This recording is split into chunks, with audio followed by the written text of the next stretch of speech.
নমস্কাৰ প্ৰিয় বন্ধুসকল, আজি মই আপোনালোকলৈ লৈ আহিছোঁ ভগৱানৰ 5টি নিবাসস্থলৰ প্ৰথম কাহিনী।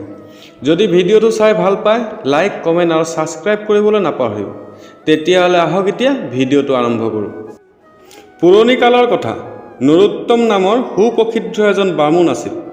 তেওঁ পিতা মাতাক অনাদৰ কৰি তীৰ্থ সেৱা কৰিবলৈ ওলাইছিল। সকলো তীৰ্থ পৰিভ্ৰমণ কালত তেওঁ বস্ত্ৰ প্ৰতিদিনে আকাশতে শুকুৱাইছিল।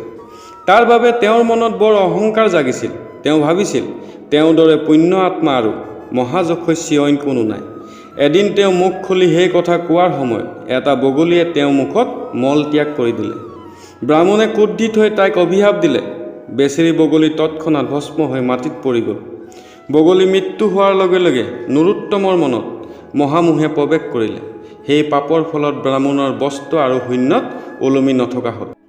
এই কথা জনাত তেওঁৰ অন্তৰত দুখ পালে। তেতিয়া আকাশবাণী হ'ল, ব্ৰাহ্মণ, তুমি পৰম ধৰ্ম আত্মা, মোক চণ্ডালৰ ওচৰলৈ যোৱা। তালৈ গ'লে তোমাৰ ধৰ্মজ্ঞান হ'ব। তেওঁৰ কথা তোমাৰ পক্ষে কল্যাণকাৰক হ'ব। আকাশবাণী শুনি ব্ৰাহ্মণে মোক চণ্ডালৰ ঘৰলৈ গ'ল। তালৈ গৈ তেওঁ দেখিলে সেই চণ্ডালে তেওঁৰ পিতা মাতা সেৱাত ব্যস্ত।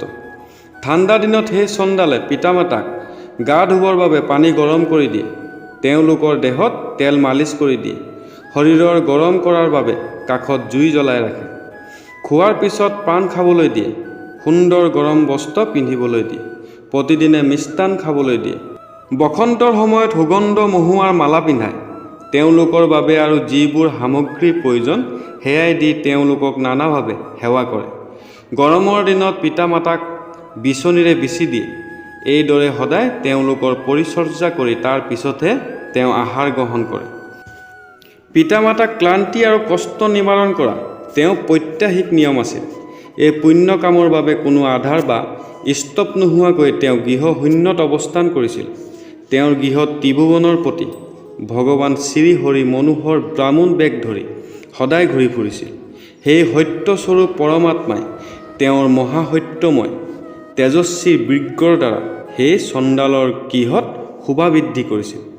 এইবোৰ দেখি ব্ৰাহ্মণে অতিশয় বিস্ময়িত হৈ পৰিছিল। তেওঁ মোক চণ্ডালক ক'লে, তুমি মোৰ ওচৰলৈ আহা। মই তোমাৰ পৰা সমগ্ৰ লোকৰ সনাতন হিতৰ কথা জানিব বিচাৰোঁ। সেয়া ভালদৰে মোক বুজাই কোৱা।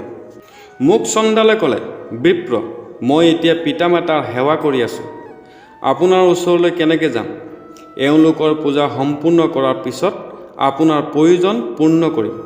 তেতিয়ালৈ দুৱাৰ কাষতে অপেক্ষা কৰক। মই আপোনাক অতিথি সৎকাৰ কৰিম। চণ্ডালে এই কথা কোৱাত ব্ৰাহ্মণৰ খুব খং উঠিল আৰু ক'লে, মোৰ দৰে বামুণৰ সেৱাতকৈ তোমাৰ আৰু কোনটোনো ডাঙৰ কাম হ'ব পাৰে? চণ্ডালে ক'লে, বা মিছাতে খং কৰিছে কিয়? মই বগলী নহয়।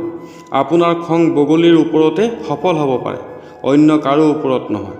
এতিয়া আপোনাৰ কাপোৰ শূন্যত নুশুকায় আৰু তাত ওলমিও নাথাকে। আপুনি আকাশবাণী শুনি মোৰ ঘৰলৈ আহিছে। যদি অলপ অপেক্ষা কৰে তেনেহ'লে মই আপোনাৰ প্ৰশ্নৰ উত্তৰ দিব পাৰিম। নহ'লে প্ৰতিবত্তা কোনো নাৰীৰ ওচৰলৈ যাওক। দৃশ্যশ্ৰেষ্ঠ প্ৰতিবত্তা নাৰীক দৰ্শন কৰিলে আপোনাৰ অভীষ্ট সিদ্ধ হ'ব। ব্যাসদেৱে ক'লে। তেতিয়া চণ্ডালৰ ঘৰৰ পৰা ব্ৰাহ্মণ ৰূপধাৰী ভগৱান শ্ৰী বিষ্ণু ওলাই আহি সেই ব্ৰাহ্মণক ক'লে, ব'লা আমি প্ৰতিবত্তা নাৰী ঘৰলৈ যাওঁ। দৃশ্যশ্ৰেষ্ঠ নৰোত্তমে অলপ চিন্তা কৰি তেওঁৰ লগত ৰাওনা হ'ল। বন্ধুসকল, এই কাহিনীৰ পৰৱৰ্তী খণ্ড ইয়াৰ পৰৱৰ্তী ভিডিঅ'ত লৈ অহা প্ৰতিশ্ৰুতিৰে আজিলৈ আহিলোঁ। ধন্যবাদ।